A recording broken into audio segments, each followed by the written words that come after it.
And just like that, Disney's Lorcana has officially released. This new up-and-coming trading card game comes with more hype than we have ever seen in the collectible community. But is this game nothing but hype and going to the moon and everyone's going to stay excited, or are there problems that cannot be overcome? I personally am becoming more of a Lorcana fan, but it's time to put that aside and give my complete unfiltered thoughts on everything Disney Lorcana. This one's going to be a ton of fun. I hope you stick around. Let's talk about it.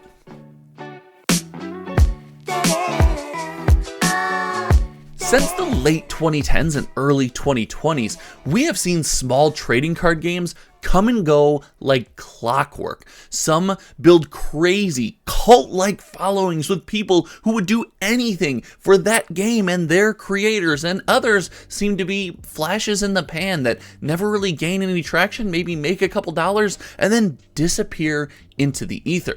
But Disney Lorcana looks to change all of that, carrying one of the world's largest IPs. This game looks to attract not only regular enthusiasts like you and I, but extra people, those out there that are just fans of Disney, want to collect and maybe get some of the pretty art in a new binder. And heck, I do believe this is a gateway TCG. I'm going to talk about that later next week. Make sure you're subscribed. But I must admit that I am a Lorcana fan. This has offered me an opportunity to share my love of trading card games with my family, something that notoriously I have not been able to get them hooked on or do in any kind of real or meaningful way. But I have to put that aside, as I want to talk all things Disney Lorcana. I want to talk the bad, I want to talk the good, and I want to give my final unfiltered thoughts about this trading card game, its release, and all of the things to come. So if you like content like that, again, make sure you're subscribed and hit that comment section, because throughout this episode, I'm going to have questions for you and I want to hear your feedback. So it's time to start with what I love about Disney Lorcana. And Disney Lorcana really leans into exactly what I just talked about in this introduction. The idea that I, a trading card game enthusiast, ingrained with products on my shelves and decks galore, I love the fact that I am going to get an opportunity to share this trading card game with my family. My wife notoriously will not play trading card games with me. She views all this stuff as silly, and frankly, it's just not her thing, and that's always been okay. But with the release of Lorcana, she has opened up to the idea of playing some of her favorite Disney characters and stories on the table with me, and that is a value that I cannot put a dollar amount on, and I do believe it goes further.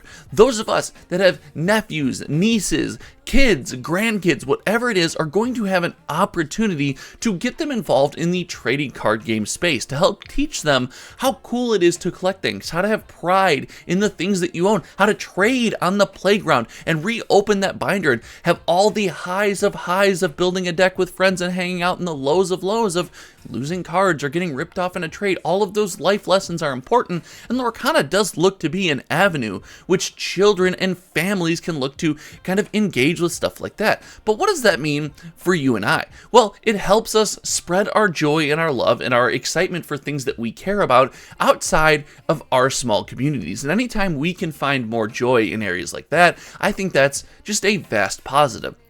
Disney Lorcana goes beyond that, though. Besides of us crazy nerds who love cardboard being able to share our love, we also find that Disney Lorcana opens the avenue for a different way to experience trading card games. Whether you're opening publicly, privately, whatever it is, the cards that you are opening are going to elicit an emotion. And what I mean by that is, if you are engaged with Disney in any sort of meaningful way, you have an emotional tie to some of those characters, your favorite Disney princess, your favorite movie, your favorite Disney song. And when you open this product, you are going to feel that emotion and that connection. And if you have followed this channel for some time, you know in my Magic the Gathering videos, I say Magic is putting out an amazing product. It is my favorite trading card game, and it's not even close.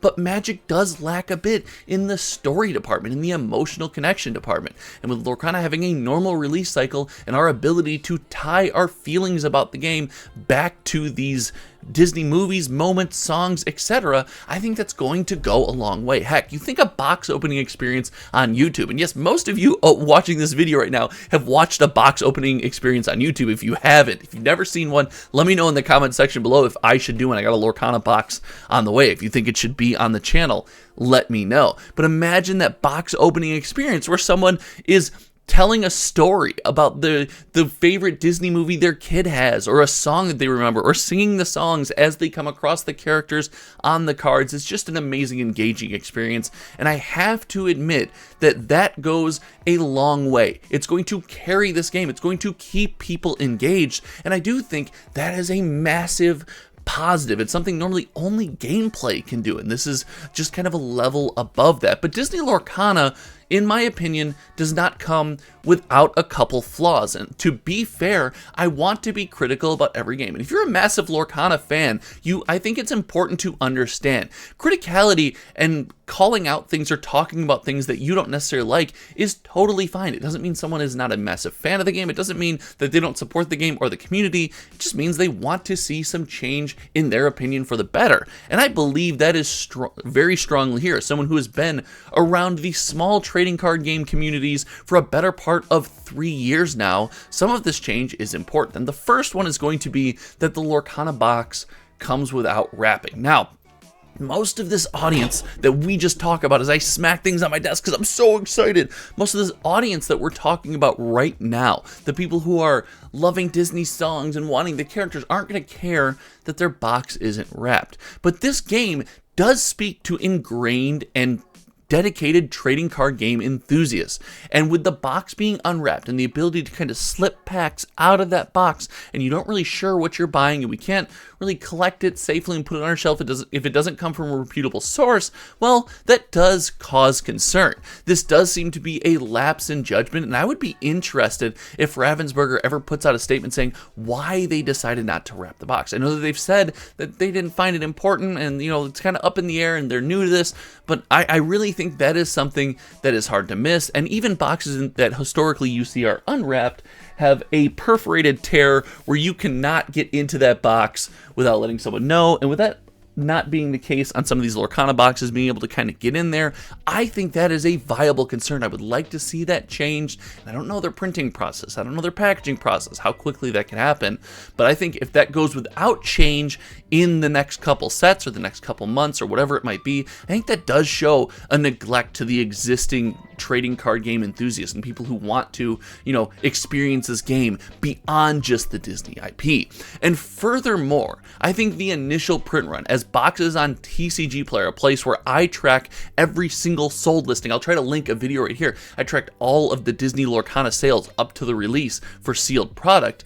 I really do believe the print run on the first wave released into the public, was clearly too small. Now, Ravensburger has also said, hey, we were unaware, we couldn't have anticipated the demand we were going to get for this crazy set. And to me, that's not the greatest sign in the world. I would have loved to see them err on the side of hubris, if you will, and really pander more to people who aren't like me, not the collectors, people who don't want $300 boxes, right? Who want these things readily available because I think this game has a chance to do something special, engage a lot of brand new people, and get cardboard into their hands. And that, to me, listen, as someone who runs a YouTube channel based around cardboard and someone who loves it in his free time, that's just a massive positive. So over time, I would like to see these two major things that I think are viable issues corrected. Now, if this was any other trading card game, I would be saying, this is a bad sign for your first release. This is not great. But again, the House of Mouse is going to carry this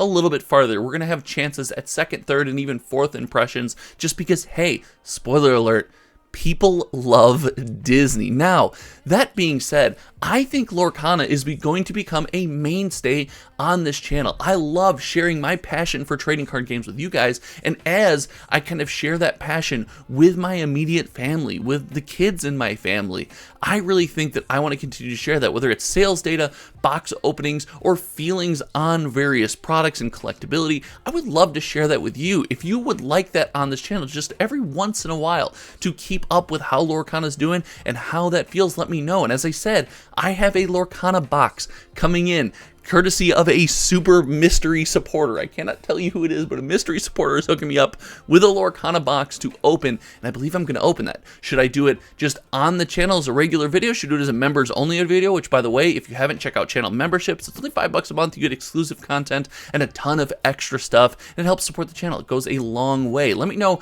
how you want to see that box opening, or if you know, hey Josh, keep it off your YouTube channel. I don't want to see any of it. Let me know in the comment section below. But all in all, I am excited. Even with these concerns for Disney's Lorcana, I am excited about the game, I'm excited about the product, and I do believe that this thing is going to stand the test of time. Now, we have a ton of releases coming up. The gameplay has yet to be broken wide open. I can't wait to get my hands on some starter decks and see how this cardboard slaps down on the table. But to each and every one of you, thank you so much for hanging out. If you're excited like me, if you think that this game is going to be overall positive and present a great experience for people, let me know in the comment section below. And if you don't, you can let me know that too. I am open to all conversations and opinion. Thank you so much for hanging out. It goes a long way if you share this video anywhere where Lorcana is discussed. If you are on a Facebook page, a Discord forum, wherever people talk Lorcana, I would appreciate if you could share this video to help grow the channel and the community. Thank you so much for hanging out. Until next time, you all know me. My name is Josh, and we will see you around. Goodbye.